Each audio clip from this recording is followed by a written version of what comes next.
you see, there's Jiminy Cricket at the opening of the Pinocchio movie, pointing to a star, which is roughly the nativity star for all intents and purposes. And it's a symbolic indicator of something diamond-like and pure, right? Glimmering in the darkness, that's transcendent and above the horizon, upon which to fix your eyes. And so and the thing is, you need that technically. And the reason you need that is because we know enough about psychology now to know that almost all of the positive emotion that you're going to experience in your life, and positive emotion is analgesic, by the way, right? It actually quells pain. So it's not just positive, it also gets rid of negative, which is a big plus. Almost all the positive emotion that you're going to feel in relationship to a goal. Because you feel positive emotion as you approach a goal. And so if you want to feel positive emotion, then you need a goal. And then you might think, well, if you want to maximize that positive emotion, which is enthusiasm and also what pulls you out into the world, as well as feeling good, then you need the best possible goal. Well, because that's going to engage the largest segments of your being. Like if your goal is too narrow, then a bunch of you isn't going to be on board for it, you know? If the goal is well developed and multifaceted, then all of you can partake in that. Even your negative elements, even your anger and your fear can get on board with that, let's say. So you need a goal, man, that's worthy. You got to think, you need a goal that justifies the tragedy and malevolence of life. That seems to be the bottom line.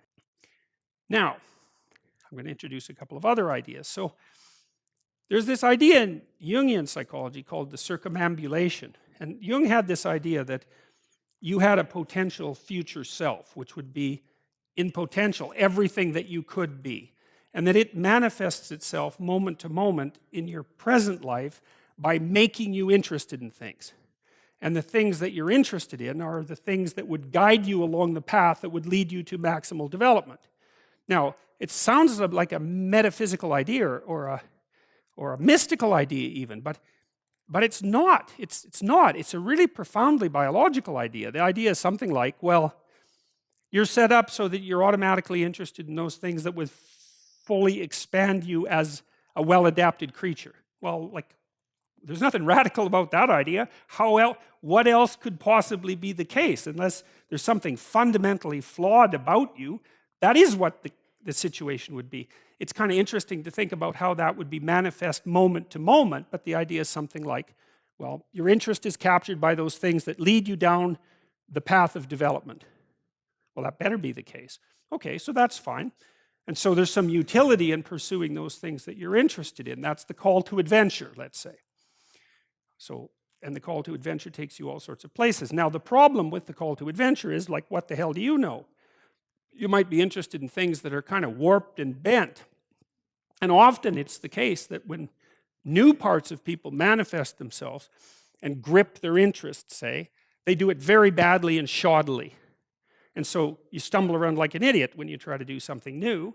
That's why the fool is the precursor to the savior from the symbolic perspectives, because you have to be a fool before you can be a master. And if you're not willing to be a fool, then you can't be a master. So you're going to, it's an error-ridden process. And that's also laid out in the Old Testament stories, because the first thing that happens to all these patriarchal figures when God kicks them out of their father's house when they're like 84 is that they run into all sorts of trouble, and some of it's social and some of it's natural and some of it's a consequence of their own moral inadequacy.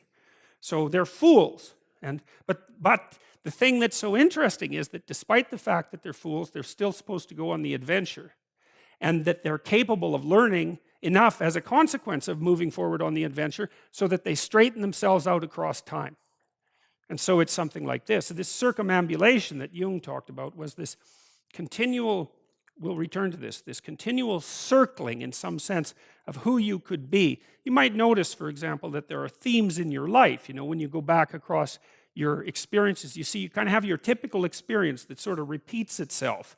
And there might be variation on it, like a musical theme, but it's like you're circling yourself and getting closer to yourself as you move across time. That's the circumambulation. Now, you remember that for a sec, because we'll go back to it. Okay, so imagine that something glimmers before you. It's an interest that's dawning, and you decide, well, first of all, you're paralyzed. You think, well, how do I know if I should pursue that? It's probably a stupid idea. And the proper response to that is, you're right, it probably is a stupid idea, because almost all ideas are stupid.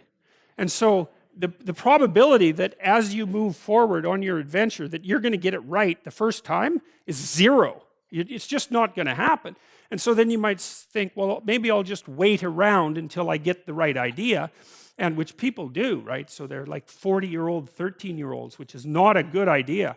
And so they wait around until it's waiting for Godot, until they finally got it right. But the problem is you're too stupid to know when you've got it right. So waiting around isn't going to help, because even if the perfect opportunity manifested itself to you in your incomplete form, the probability that you would recognize it as the perfect opportunity is zero. You might even think it's the worst possible idea that you've ever heard of anywhere. Highly likely, highly likely.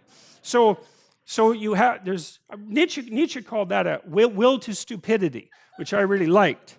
So, because he thought of stupidity as being, it's you have to take it into account fundamentally and work with it. And so you can take these tentative steps on your pathway to destiny, and you can assume that you're going to do it badly.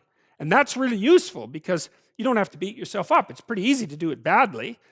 But the thing is, it's way better to do it badly than not to do it at all. And that's the continual message that echoes through these historical stories in Genesis. It's like, these are flawed people. They should have got the hell out of their house way before they did. And they go out and they stumble around in tyranny and famine and self-betrayal and violence. But it's a hell of a lot better than just rotting away at home. And that's great. So that's good. And so why is that? Well, okay, so you start your path and you think that you're heading, towards your star.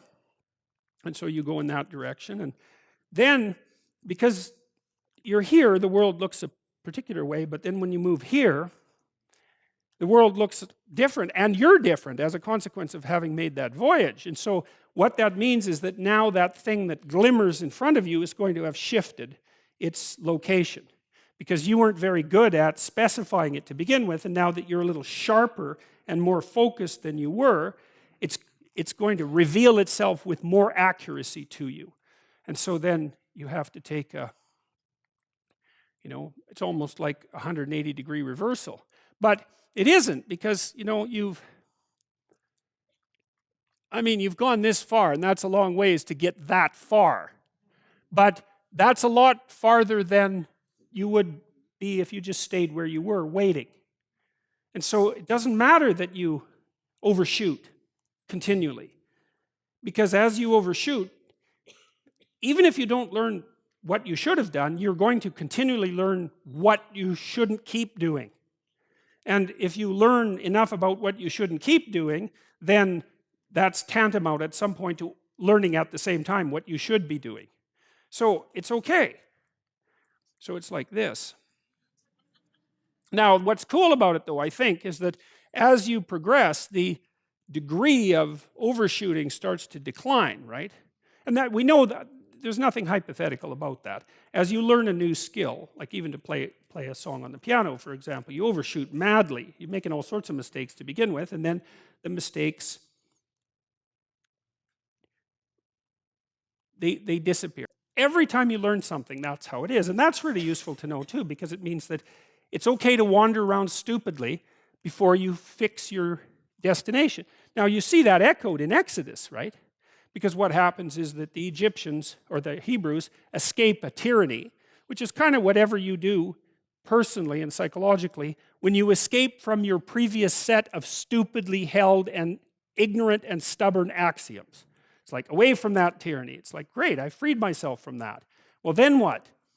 Well, you think, well, now I'm on the way. No, you're not. Now you're in the desert, where you wander around stupidly, and worship the wrong things until you finally organize yourself morally again and head in the proper direction. So that's worth knowing, too, because you think, well, I got rid of a lot of things, excess baggage that I didn't need in my life, and now everything's okay. It's like, no, it's not. You've got rid of a whole set of scaffolds that were keeping you in place, even though they were pathological. And now you have nothing, and nothing actually turns out to be better than something pathological, but you're still stuck with the problem of nothing. And that's exactly why Exodus is structured the way that it is. It's that you escape from a tyranny. It's, hooray, we're no longer slaves. Yeah, well, now you're nihilistic and lost. It's not necessarily an improvement. But it is see, it's also useful to know that, because you can also be deluded into the idea that, imagine that you're trying to become enlightened, which might mean to turn all those parts of you on that could be turned on. You think, well, that's just a linear pathway uphill. You know, it's just from one success to another. No, it's not. It's like, here you are, and you're not doing too badly, and the first step is a complete bloody catastrophe. It's worse. And then maybe you can pull yourself together, and you hit a new plateau, and then that crumbles and shakes, and bang, it's worse again. And so, because part of the reason that people don't become enlightened is because it's punctuated by intermittent deserts, essentially, by intermittent catastrophes. And if you don't know that, well, then you're basically screwed, because you go ahead on your movement forward and you collapse, and you think, well, that didn't work, I collapsed. It's like, no, that's par for the course. It's not indication that you failed, it's just indication that it's really hard. And that when you learn something, you also unlearn something. And the thing you unlearned is probably useful, and unlearning it actually is painful.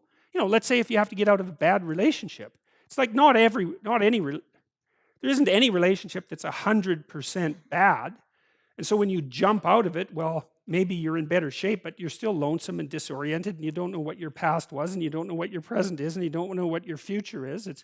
That's why people stay with the devil they know instead of, you know, looking for the devil they don't know. So anyways, the fact that you're full of faults doesn't mean you have to stop.